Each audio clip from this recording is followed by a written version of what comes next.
வணக்கம். ஒரு தினத்திற்கு முன்னாடி மதுராந்தகம் பகுதியில் ஒரு மிகப்பெரிய பிரம்மாண்டமான ஒரு நிகழ்வை தாவேக்கா நடத்தியது. உங்களுக்கு எல்லாருக்கும் தெரியும். என்ன அப்படின்னா 25,000த்திற்கும் அதிகமான மக்கள் அந்த இடத்துல கூடுவாங்க அப்படின்னு தான் தாவேக்கா தரப்பு முதல்ல சொன்னது. என்ன நிகழ்வு அப்படின்னா, அதிமுக என்று சொல்லக்கூடிய கட்சியை சார்ந்த பல்லாயிரக்கணக்கான தொண்டர்கள் தமிழக வெற்றி கழகத்தில் இணைய போகிறாங்க. அந்த இணைப்பிற்கான ஒரு பிரம்மாண்டமான விழா அப்படின்னு தான் முதல்ல ஒரு விளம்பரம் கொடுக்கப்பட்டது. இதில் புசி ஆனந்த், ஆதவர்ஜுனா, செங்கோட்டையன் இவங்க எல்லாருமே கலந்துக்கிட்டாங்க.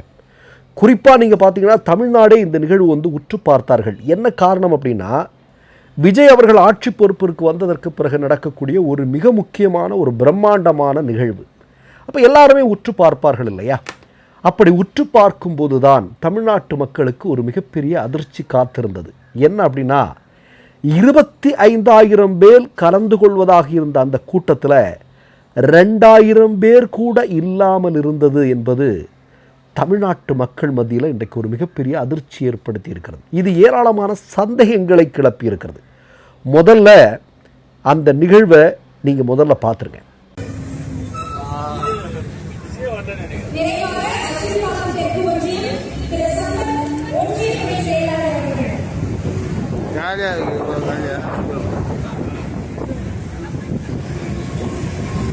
இப்போ உங்களுக்கு நல்லா தெரியுது, ஒரு 90% சேர்களுமே காலியாக இருக்குது.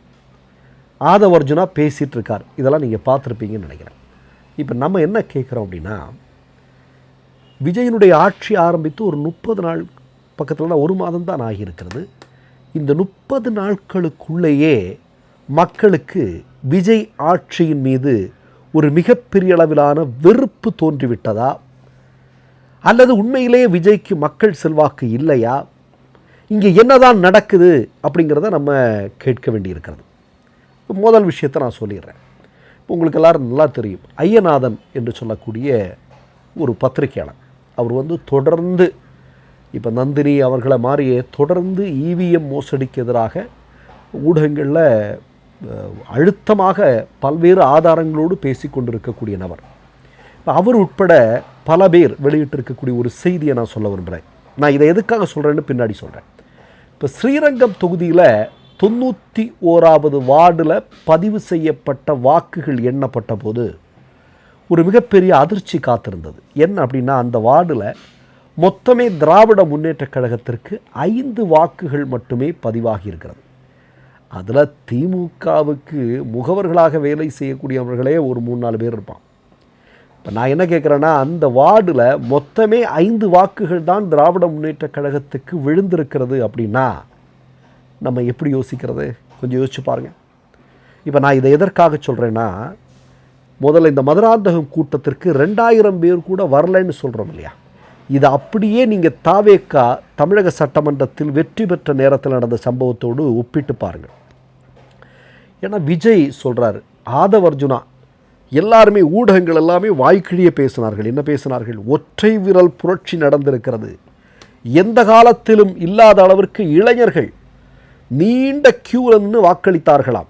ஒரு பெரிய புரட்சியே நடந்திருக்கிறது அப்படிங்கிற ஒரு தோற்றத்தை ஆர்எஸ்எஸ்னுடைய விருப்பத்திற்கு இணங்க இங்கே பரப்பப்பட்டது அப்படிங்கிறது நமக்கு தெரியும். ஆனால் தமிழக வெற்றி கழகம் 107 இடங்களில் வெற்றி பெற்றதற்கு பிறகு தமிழ்நாட்டில் அவ்வளோ பெரிய கொண்டாட்டத்தை நீங்கள் எங்காவது பார்க்க முடிந்ததா? ஒரு சில இடங்களில் கொஞ்சம் பட்டாசு விட்டுருப்பாங்க.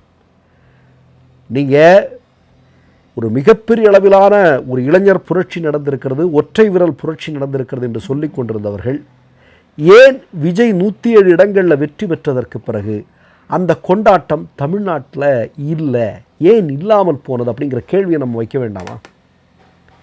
ஏன் தாவேக்கா கட்சியை சார்ந்தவர்களே இப்போ விஜய் போகிற இடத்துக்கெல்லாம் அவ்வளோ பெரிய கூட்டம் வருது, 2,000 பேர் 3,000 பேர் அப்படி இப்படின்லாம் நம்ம சொல்கிறோம் இல்லையா? அப்படி தானே சொல்கிறாங்க. அவ்வளோ பெரிய கூட்டம் வருது, எம்ஜிஆருக்கே இல்லாத கூட்டம்னெல்லாம் அடிச்சு விட்டாங்க. இப்போ அதில் ஒரு 10% பேர் தமிழ்நாட்டில் அந்த வெற்றியை கொண்டாடி இருந்தால் கூட தமிழ்நாடே அவ்வளோ பெரிய அளவில் ஒரு தீபாவளி மாதிரி இருந்திருக்கும். ஆனால் ஏன் தமிழக வெற்றி கழகத்தினுடைய அந்த 107 இடங்கள் வெற்றிக்கு பிறகு அவ்வளோ பெரிய கொண்டாட்டம் இல்லை அப்படிங்கிறத நம்ம பார்க்க வேண்டியிருக்கிற, நம்ம பார்க்கணும் இல்லையா? அப்போ தான் நமக்கு சில சந்தேகங்கள் வருது. இது மக்களால் உருவாக்கப்பட்ட வெற்றியா அல்லது தேர்தல் ஆணையம் EVM மூலமாக உருவாக்கப்பட்ட வெற்றியா, இது மோடி RSSனுடைய ஆசீர்வாதத்தில் உருவாக்கப்பட்ட வெற்றியா அப்படிங்கிற கேள்விகள், சந்தேகங்கள் எல்லாம் மக்களுக்கு இயல்பாகவே எழ ஆரம்பித்திருக்கிறது அப்படிங்கிறத இந்த நேரத்தில் நம்ம பார்க்க வேண்டியிருக்கிறது.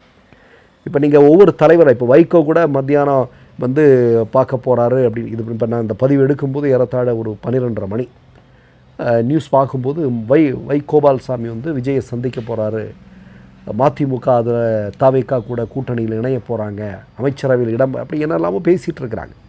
நான் என்ன கேட்கிறேன் என்றால், மோடியினுடைய ஆசீர்வாதத்தால், தேர்தல் ஆணையத்தினுடைய ஆசீர்வாதத்தால் தான் இந்த வெற்றி நடந்திருக்கிறதா என்பதை உறுதிப்படுத்தக்கூடிய விதத்தில் ஒரு சம்பவம் நடந்திருக்கிறது. அதை நான் உங்கள்கிட்ட பகிர்ந்துக்கிறேன். நம்முடைய பக்கத்து மாநிலத்தில் காங்கிரஸ், கம்யூனிஸ்ட் கட்சி 10 வருஷம் ஆட்சி பொறுப்பில் இருந்தாங்க. இப்போது காங்கிரஸ் வந்து அங்கே ஆட்சி பொறுப்பில் வந்திருக்கு. VD சதீஷன் அப்படிங்கிறவர் தான் அந்த மாநிலத்தினுடைய முதலமைச்சர் பொறுப்புக்கு வந்திருக்கிறார். இவர் யார் அப்படின்னா, RSSனுடைய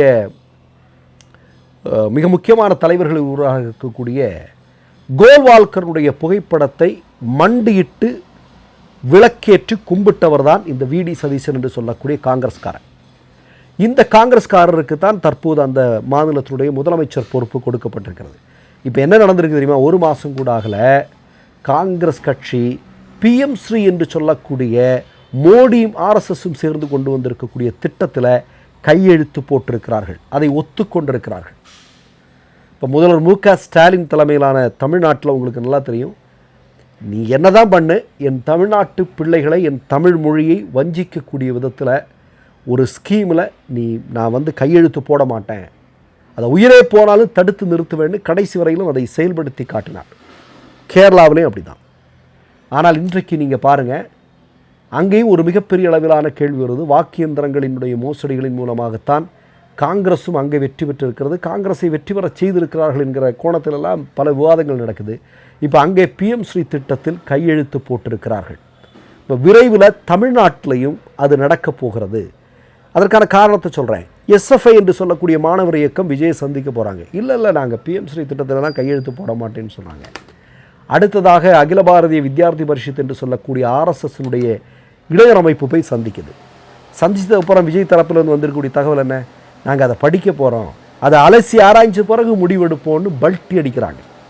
அப்போ ஒட்டுமொத்தமாக இந்த 2 மாநிலங்களிலும் RSS என்று சொல்லக்கூடிய உலகின் மிக மோசமான சக்தி ஒன்று இருக்கிறது அல்லவா, அது அதனால் உருவாக்கப்பட்ட அரசாங்கங்களாக இது இருக்கிறதா என்கிற சந்தேகம் மக்கள் மத்தியில் வலுவாக எழுந்திருக்கிறது என்பதுதான் முக்கியமான செய்தி. நான் என்ன கேட்குறேன்னா, இவ்வளோ பெரிய ஆட்கள், இவ்வளோ பெரிய ஆளுங்கட்சி கூடுகிற கூட்டத்தில் 2000 பேர் மட்டும்தான் ஒரு ஒரு கூட்டத்துக்கு வருவான் அப்படின்னா, அந்த கட்சிக்கு யாருங்க ஆதரவளிக்கிறா? யார் ஆதரவளித்து அந்த கட்சி ஆட்சி பொறுப்பு வந்தது அப்படிங்கிற கேள்வி இயல்பாக எழுமா எழாதா? கொஞ்சம் யோசிச்சு பாருங்க. நீங்கள் மற்றொரு நிகழ்வில் சந்திப்போம். நன்றி, வணக்கம். மை நேம் இஸ் ரெட் சேனலை சப்ஸ்கிரைப் பண்ணிக்கோங்க. அதுக்கப்புறமா பக்கத்தில் இருக்கிற ஜாயின் பட்டனை கிளிக் பண்ணீங்கன்னா ஒரு நியூ பேஜ் ஒன்று ஓப்பன் ஆகும். அதுலேயும் ஜாயின் பட்டனே கிளிக் பண்ணிக்கோங்க. அதில் பார்த்தீங்கன்னா credit R debit card options இருக்கு. இதில் உங்களுக்கு விசா, மாஸ்டர் கார்டு, ரிப்பே அப்படின்னு 3 ஆப்ஷன்ஸ் கொடுத்துருக்காங்க. அதில் நீங்கள் எந்த கார்டு சூஸ் பண்ணுறீங்களோ அந்த கார்டோட நம்பர் என்டர் பண்ணிக்கோங்க. அப்புறமா கார்டோட வேலிடிட்டி மந்த் அண்ட் இயரை டைப் பண்ணிக்கோங்க. அடுத்தபடியா உங்க கார்டோட பின்னால CVC கோடுன்னு சொல்லிட்டு 3 நம்பர்ஸ் கொடுத்துருப்பாங்க. அந்த நம்பர் இதில் என்டர் பண்ணிக்கோங்க. அப்புறமா அட்ரஸ் அண்ட் இன்ஃபர்மேஷன் என்டர் பண்ணிட்டு பைங்கிற பட்டனை கிளிக் பண்ணிக்கோங்க. ஒருவேளை உங்க கார்டு நம்பர் இன்வாலிட்னு காமிச்சிச்சுன்னா உங்க கார்டுல இன்டர்நேஷனல் யூசேஜை எனேபிள் பண்ணுங்க.